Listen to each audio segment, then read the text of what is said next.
Bonjour à tous et à toutes. Bon début de semaine qui commence beaucoup plus calmement que la semaine dernière. C'est terminé puisqu'on a eu des nouvelles que les marchés jugent rassurantes avec donc le médecin qui a découvert le variant Omicron en Afrique du Sud qui pour l'instant n'a constaté que des symptômes légers sur ce variant du Covid. Ceci étant, l'OMS a quand même dit que ce variant était beaucoup plus contagieux que les autres variants du Covid. Donc, méfiance, mais en tout cas, retour au calme. Alors, est-ce qu'on est dans l'œil du cyclone ou est-ce que c'est le calme après la tempête, où la tempête est passée? Ça, c'est compliqué, c'est difficile à dire pour l'instant. Puisqu'on a cassé aucun, on va le voir, on a maintenu, on a préservé des supports ou des résistances sur les principales paires de devises, on va le voir dans un instant, mais par contre, on n'a pas non plus euh, infléchi la grosse séquence de baisse de vendredi. Donc on voit ça tout de suite en graphique, mais avant ça, on prend bien sûr connaissance de l'avertissement sur les risques.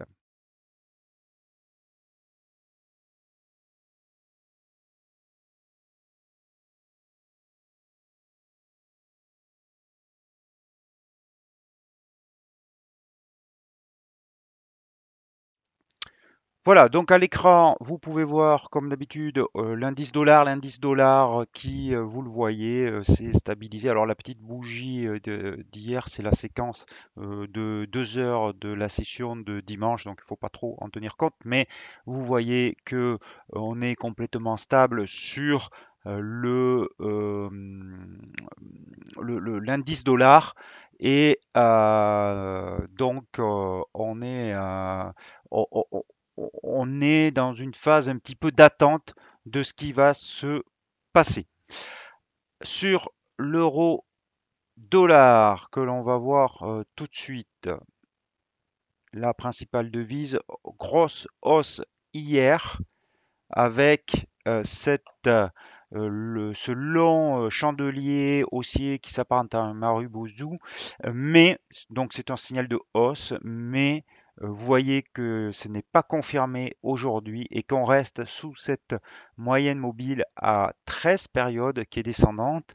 Donc pas de conclusion hâtive et de retournement pour l'instant confirmé en tout cas. On reste prudent et on reste à l'extérieur, en tout cas, euh, de cette paire de devises de l'euro-dollar parce que il y a encore beaucoup trop d'incertitudes, de questions. Il va falloir qu'on ait un peu plus de certitude, de probabilité en notre faveur avant de se remettre en position sur cette paire. Bon, j'en ai parlé ces derniers temps, j'en reparlerai, mais il y avait beaucoup de nouvelles positives pour le dollar qui étaient anticipées par le marché et peut-être que ça va s'estomper un petit peu parce risque d'y avoir quand même un rattrapage avec la zone euro. Donc l'euro-dollar pourrait rebondir. Alors est-ce que c'est dans les prochaines semaines, est-ce que on a déjà touché un point bas et qu'on va repartir dès maintenant ou est-ce que ça sera plus tard? Pour l'instant, il est un petit peu trop tôt pour le dire, donc on va attendre un petit peu. On va aller voir le roi UD parce que le roi UD a fait quelque chose de très intéressant. Il était revenu sur cette droite. Alors, il y avait une tête-épaule, hein, on en a largement parlé, on en a profité, on a pris nos bénéfices. Et puis, on était à l'écart, en tout cas, j'étais à l'écart sur cette paire de devises, mais là, je constate ce long chandelier haussier qui est revenu sur la droite de polarité ici, donc droite de polarité support qui devient résistance et qui a entraîné des prises de bénéfices. Donc, on va surveiller un petit peu ce qui se passe dans les prochaines semaines, mais on pourrait réavoir une séquence baissière sur l'euro AUD, mais pour l'instant, là encore, il est un peu tôt pour se positionner. Euh, Ce qui est intéressant par contre sur cette paire de devises, c'est que euh, c'est que on a quand même préservé la résistance, on l'a pas enfoncé. Je vais aller voir maintenant l'euro suisse, puisque c'est la seule devise sur laquelle j'avais maintenu une pause vendredi pour voir que ça se passe bien, puisque nous sommes short en dessous, juste en dessous de 1,05 et avec un stop à 1,0515 et que pour l'instant on est sur 1,0437.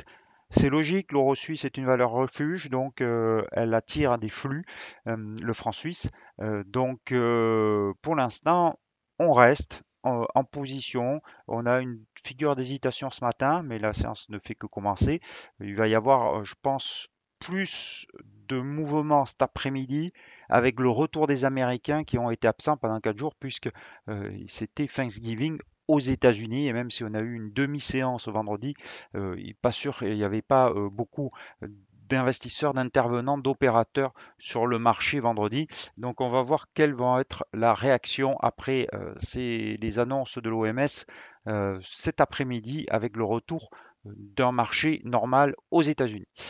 L'euro-yen, bon, là encore, on préserve un support, même si ce matin on s'est fait peur, on l'a enfoncé, mais là on est maintenant largement au-dessus. Donc, euro yen, donc le yen, toujours pareil, valeur refuge. C'est le fait que l'euro yen remonte, ça montre que le calme revient un petit peu. On va attendre là encore la clôture ce soir pour voir quelle forme prend cette bougie et si elle nous indique un potentiel retournement ou si elle clôture plus bas que ce support à 127,94 et dans ce cas-là, ça voudrait dire que la tourmente sur les marchés ou les turbulences continuent et que les investisseurs restent à l'écart du risque. Alors l'euro livre pas grand-chose à voir. On est là sur une tendance enfin complètement neutre malgré la hausse de vendredi. On est entre les deux moyennes mobiles qui sont horizontales entre 13 et 34 périodes, donc pas grand-chose à faire là-dessus. Le câble, là, on est toujours sur une tendance baissière avec des creux et sommets descendants. Un sommet ici, un sommet ici, un sommet ici descendant, un creux ici, un creux ici, un creux ici descendant. Donc le risque est plutôt de voir la devise repartir à la baisse vers un objectif qui se situerait sur la moyenne mobile à 200 périodes, qui est aussi un petit support ici, en hebdomadaire. On est sur j'ai changé en hebdomadaire, hein, là, le graphique.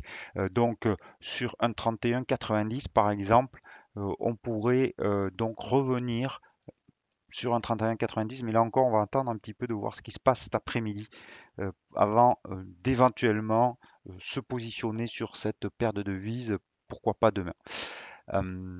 Le kiwi, le kiwi qui, alors je vais changer le support parce qu'il est ici, lui aussi préserve un support. Hop, après une grosse séquence baissière, on est sur 0,68, 0,5, donc c'est vraiment le niveau à surveiller aujourd'hui. Est-ce qu'on va casser et clôturer en dessous ou est-ce qu'on va le préserver, voire dans les prochains jours avoir une figure de retournement? On va donc surveiller ça.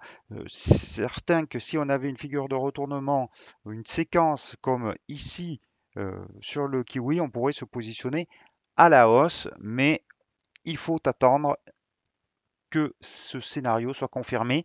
Ça pourrait être le cas parce que le RSI est quand même très survendu. Donc pourquoi pas scénario à surveiller cette semaine.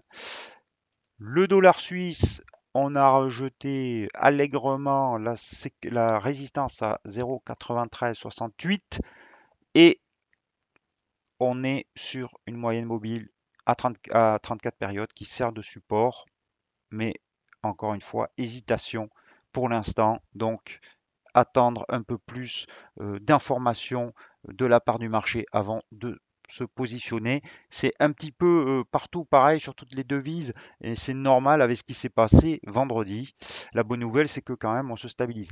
Le dollar yen, alors le dollar yen, lui, il a rejeté carrément la résistance à 115,50 et donc on revient à l'intérieur du drapeau oh, j'en ai parlé vendredi, mais on est au-dessus du support à 112,73.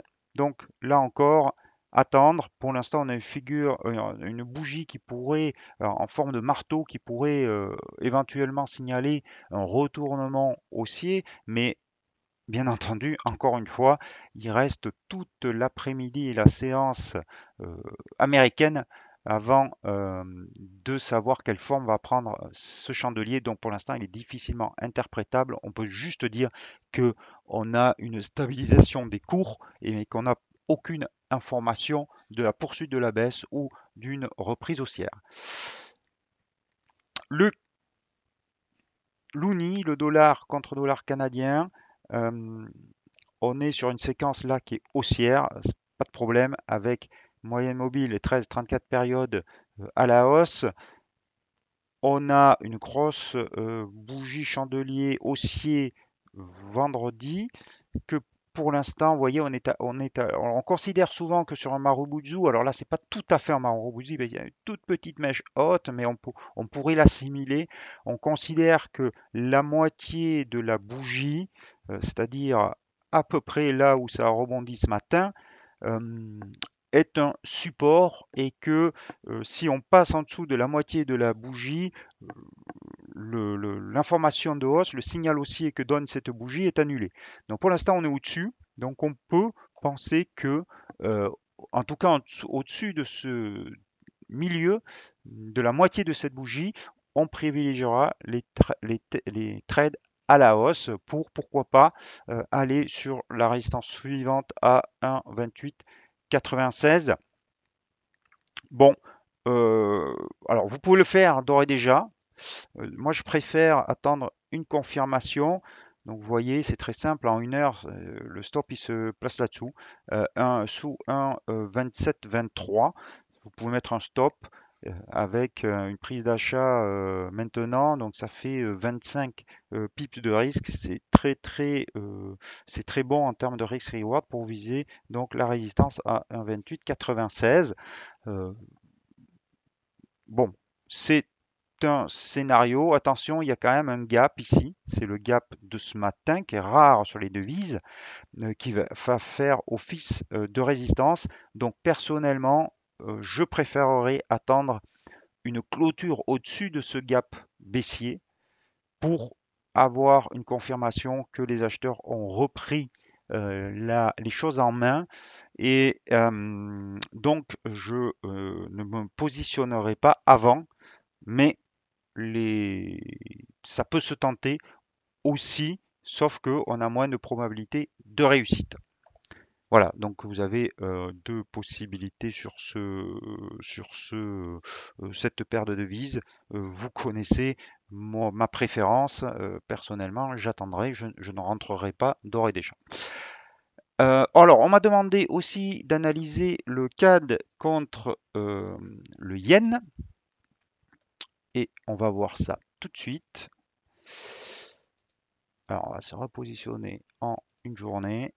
Alors, le CAD yen qui est sur une séquence très baissière, enfin, sur un chandelier très baissier. Ce qui est logique, hein, ce qui est logique pour deux raisons. Un, parce que le yen sert de valeur refuge avec les problèmes sanitaires, donc haussier yen, et en plus, on a un double effet, si je puis dire, c'est que le pétrole baisse et que le CAD est lié au pétrole. Donc, hausse yen avec les circonstances sanitaires et baisse du CAD avec la baisse du pétrole. Donc, forcément, ça pouvait pas bien se passer vendredi et effectivement, ça ne s'est pas bien passé. On revient sur une moyenne mobile à 200 périodes qu'on a cassé vendredi, mais qu'on réintègre aujourd'hui. Donc méfiance quand même. Est-ce que ça va se poursuivre? Je suppose que c'est un petit peu ça la question. Euh, on a un support ici sur 85. Alors moi, je dirais que j'appliquerai simplement la théorie des chandeliers japonais qui dit que, comme je vous l'ai dit sur l'autre paire de devises, euh, quand on a un long Marubozu qu'on peut considérer comme Marubozu parce que, encore une fois, ici, on a une toute petite mèche basse. Donc, on va l'assimiler à un Marubozu. C'est la moitié du chandelier qui donne la frontière entre la hausse et la baisse. En- et donc, ici, forcément, on a un signal qui est baissier et je resterai baissier tant qu'on est. Alors, la moitié, ça doit être un peu plus bas par contre. J'ai pas fait le calcul, je vous laisserai le faire. Vous prenez le haut et le bas de la séance de vendredi, vous divisez par deux et vous avez votre, votre frontière. Je pense que là, alors ce qui peut être intéressant ici, comme on a un point bas ici et que c'est à peu près le milieu, 89,71, c'est le niveau que je retiendrai personnellement. Donc tant qu'on est sous 89,71, je serai plutôt baissier, mais j'attendrai, si vous n'êtes pas en position, une clôture sous la moyenne mobile à 200 périodes pour me positionner. Et si on repasse au-dessus, je serai neutre et j'attendrai pour passer haussier la cassure de cette oblique descendante, une cassure par ici pour redevenir complètement haussier. Donc je résume pour répondre à votre question, je suis baissier sous 89,71, mais pour rentrer en position, j'attendrai une clôture sous la moyenne mobile à 200 périodes. Neutre entre l'oblique baissière et ce niveau des 89,71 et haussier sur clôture au-dessus de cette oblique baissière.